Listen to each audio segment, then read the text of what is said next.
آج ہم آپ کے لیے لائے ہیں آپ ہی کی طرح کی ہنستی مسکراتی کہانی۔ عنوان ہے شیخ چلی۔ شیخ چلی کئی دن سے بیکار پھر رہا تھا، اسے کوئی روزگار ہی نہیں مل رہا تھا۔ اسی پریشانی میں وہ بازار گیا، شام تک گھوما کیا، کوئی کام نہ ملا، ناچار گھر کو چلا۔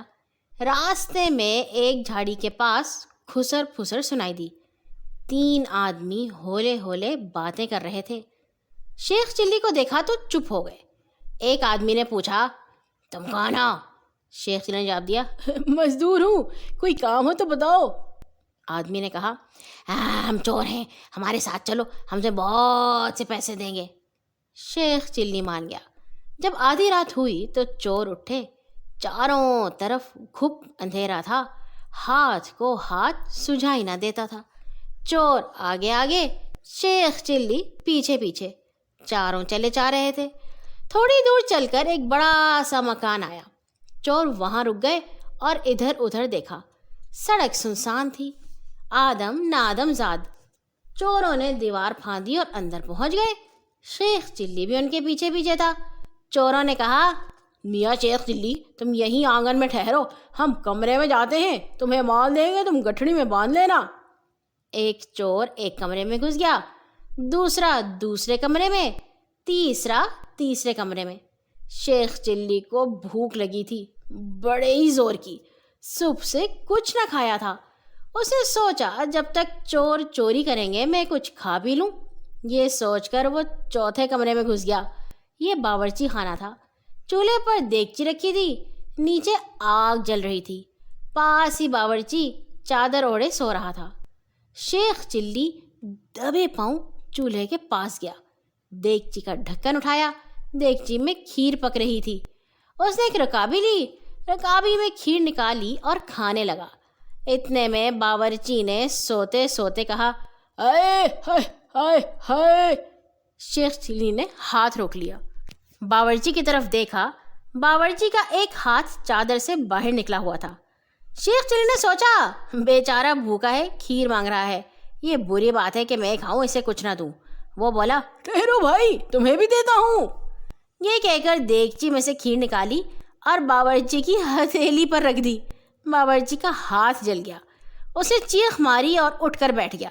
سارے گھر میں شور مچ گیا، چور ڈر کر بھاگ گئے، شیخ چلی بھی بھاگ نکلا۔ چوروں نے باہر آ کر شیخ چلی کی خوب خبر لی۔ شیخ چلی بولا، بھول ہو گئی، معاف کر دو، آئندہ ایسا نہیں کروں گا۔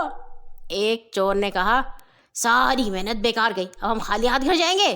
دوسرا چور بولا، آؤ کسی اور مکان میں چوری کریں۔ شیخ چلی نے کہا، کیوں نہ بادشاہ کے محل میں چلے، وہاں بہت سا مال ہوگا۔ چور خوش ہو کر بولے، ٹھیک ہے چلو۔ چاروں بادشاہ کے محل کے پاس پہنچے۔ پہرے دار اونگ رہا تھا۔ چاروں نے دیوار پھاندی اور اندر پہنچ گئے۔ چوروں نے کہا، میاں شیخ چلی، تم یہیں ٹھہرو، ہم کمروں میں جا کر چوری کرتے ہیں، کوئی پہرے دار ادھر آ نکلے تو سیٹی بجا دینا۔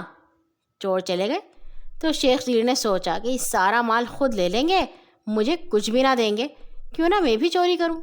شیخ چلی ایک کمرے میں گھس گیا۔ یہ کمرہ شہزادی کا تھا۔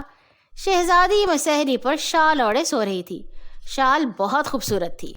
شیخ چلی نے سوچا شال بہت قیمتی ہے، 1500 میں بکے گی، یہی چرا لوں۔ وہ دبے پاؤں مسہری کے قریب گیا، شال پکڑی، پھر سوچا اتار لوں گا تو شہزادی کو سردی لگے گی، کچھ ایسی ترکیب کروں کہ سانپ بھی مر جائے اور لاٹھی بھی نہ ٹوٹے۔ اس نے بہت سوچا، کچھ سمجھ نہ آیا۔ آخر کار تھک ہار کر بولا، شہزادی سے پوچھوں، شاید وہ کوئی ترکیب بتا دے۔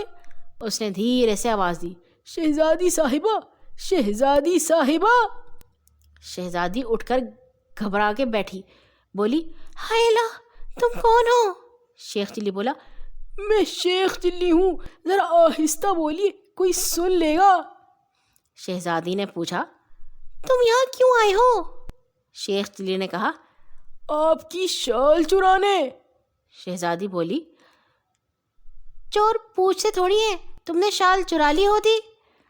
شیخ چلی بولا، میں شال لے جاتا تو آپ کو سردی لگتی۔ شہزادی نے کہا، تم کتنے اچھے چور ہو. ٹھہرو, ہم دوسرے کمرے سے ایک شال لے آئیں, پھر تم سے یہ شال لے جانا. شیخ چلی بولا, آہستہ آہستہ جائیے, 3 چور اور بھی ہیں, وہ دوسرے کمروں میں چوری کر رہے ہیں. شہزادی باہر گئی. اس نے بادشاہ کو جگا دیا. بادشاہ نے سپاہیوں کو بلایا. سارے چور پکڑے گئے.